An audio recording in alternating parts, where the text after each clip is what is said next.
Through forests, mountains, and desert, it takes hours to reach Bend, Oregon, a beautiful but isolated community. If you want to keep a secret, one so haunting, so unthinkable, this is a good place to do it. We came here to find this woman, Rebecca Babcock, whose secret almost destroyed her. Tonight, she speaks for the first time about her mother, whom she calls Diane. I wish that I could just forget Diane completely, that I could just wash her from my body.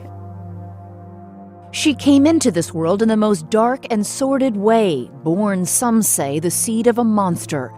To understand why it has taken 26 years for Becky to come to terms with her frightening past, you must go back to the beginning.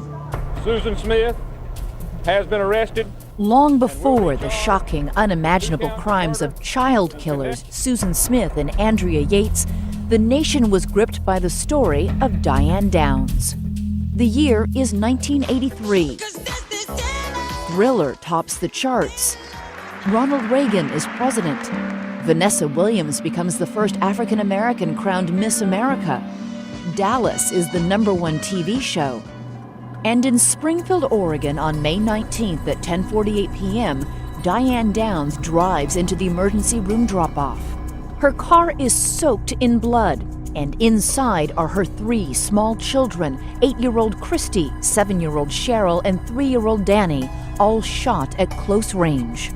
Cheryl is dead on arrival, Christy and Danny just barely alive. As doctors work frantically to save them, police are called to the hospital. For Detective Doug Welsh, it is his first homicide investigation. It was hectic. People were in crisis mode, struggling to save these kids. Reporter Ann Jagger hears about the shootings on the radio. What was the reaction in the community? This kind of thing didn't happen then. Springfield, you know, it's a family place. You live there because you love the surroundings and you feel safe, and that was all blown apart. Crime author Ann Rule will spend months in Springfield writing what will later become a bestseller, Small Sacrifices. When there's a murder or something, the neighbors always say something like that doesn't happen here. But of course it does. While Danny had been shot in the back and Christy twice in the chest, their mother is in good condition with a minor gunshot wound to her left forearm. The 27-year-old single mother, a divorced postal worker, tells police that night and later the press a terrifying story. She told us that she and the kids had been visiting a friend earlier that evening. After it grew dark, they decided to head home. We were just out, I guess, sightseeing, I guess you'd say. And the kids got tired. They fell asleep in the car, so I decided to just head on home. But I saw a road I hadn't been on before. We like to take back roads, and just went down that road. It was on this dark and desolate country road, listening to the song Hungry Like the Wolf on the car's tape player, when she says she saw a bushy-haired stranger on the road. And there was a guy standing in the road, flagging me down, so I stopped. She said she turned the ignition off, and she asked, "What's the problem?" He said, "I want your car." She replied, "You've got to be kidding." And it was at that time that he pushed her aside and then reached in and shot the 3 sleeping kids. Everything was done in a matter of 5 or 10 seconds. She said she had her keys in her hand, and she faked throwing the keys out into this field. He swung himself around and fired twice. One caught me in the arm, the other one I went off somewhere. She pushed him away, jumped in the car, and raced off to the hospital. So that was her version.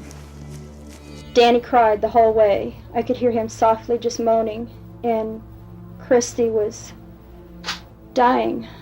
God, all the blood, all the pain. Emotionally, she was flat. I kept trying to tell detached. her to roll over so she wouldn't choke on the blood, and it didn't dawn on me at the time that the blood was coming from her lungs. Her behavior was not anything that you would expect for a mother who'd gone through this. Not one tear that entire night.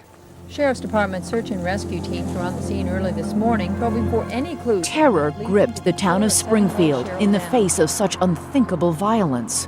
This afternoon, the Sheriff's Department released this composite drawing of the suspect, who was said to be in his late 20s with shoulder-length hair and a scraggly beard. It was such a shocking story.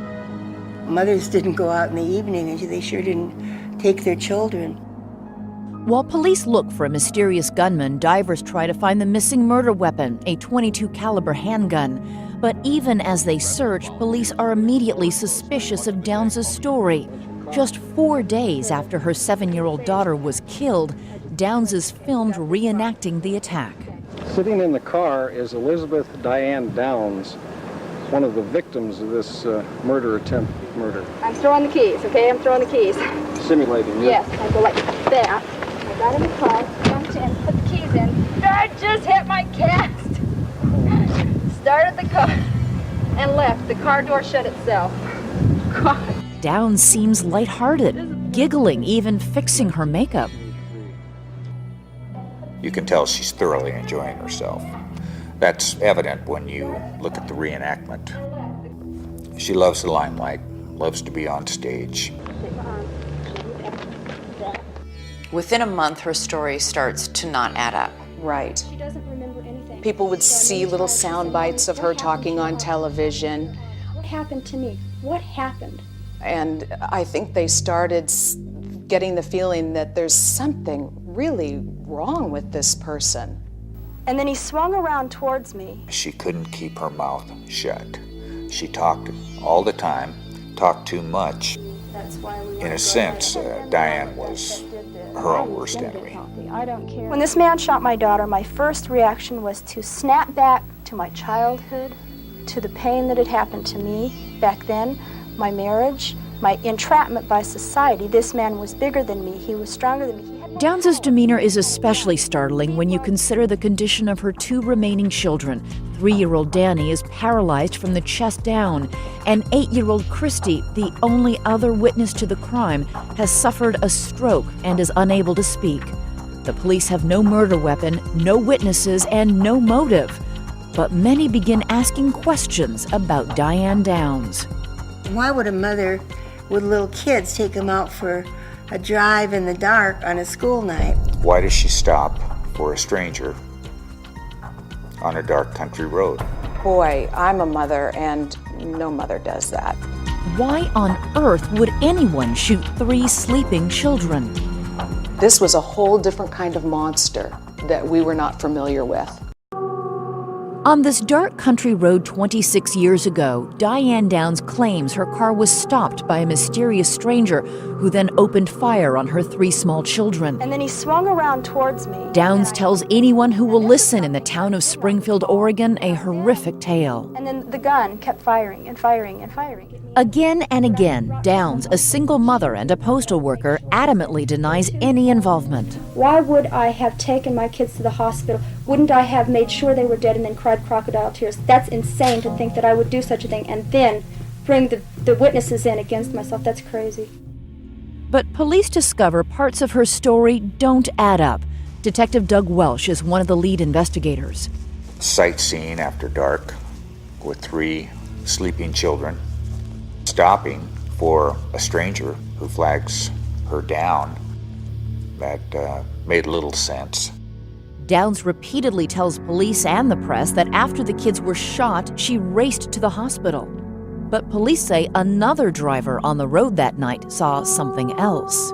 We found a witness, a gentleman who came up behind her. Diane was traveling so slow that this witness's speedometer wouldn't move off the peg. It's my belief that she was waiting for the kids to die. And reporters covering the story wondered about the towel that was neatly wrapped around Downs' injured left arm that night, where she claimed she was shot by the gunman. None of the kids had any first aid of any kind. That would be my first mission as a mother, to make sure they didn't bleed to death. She has a towel wrapped around her arm. But most jarring is Downs' own behavior. Her 7-year-old daughter Cheryl is dead, her 3-year-old son Danny paralyzed, and 8-year-old Christy has lost so much blood she suffers a stroke and is unable to speak. So why is Downs smiling as she describes the most gruesome of tragedies? She was showing up everywhere on every news station, and I think she thought that if she could explain long enough, if she could talk to you long enough, you would see it her way. Ann Jagger conducted an in-depth interview with Downs for local station KEZI and discovered the longer Downs talked, the guiltier she seemed. Everybody says you sure were lucky. Well, I don't feel very lucky. I couldn't tie my damn shoes for about 2 months. The scar is going to be there forever. I'm going to remember that night for the rest of my life, whether I want to or not. I don't think I was very lucky. I think my kids were lucky. If I had been shot the way they were, we all would have died. She seemed to be missing the compassion, the empathy. I mean, it was all about her. It's all about me. Do you think there was any regret, any remorse in all the time you spent with her and observed her? No. But at night, when I close my eyes, I can see Christy reaching her hand out to me while I'm driving, and the blood just keep coming out of her mouth. And that, maybe it'll fade too with time, but I don't think so. That haunts me the most. So what did you think as that interview unraveled? The hairs stand up on the back of your neck. You know that you are in the room with a woman who shot her 3 children.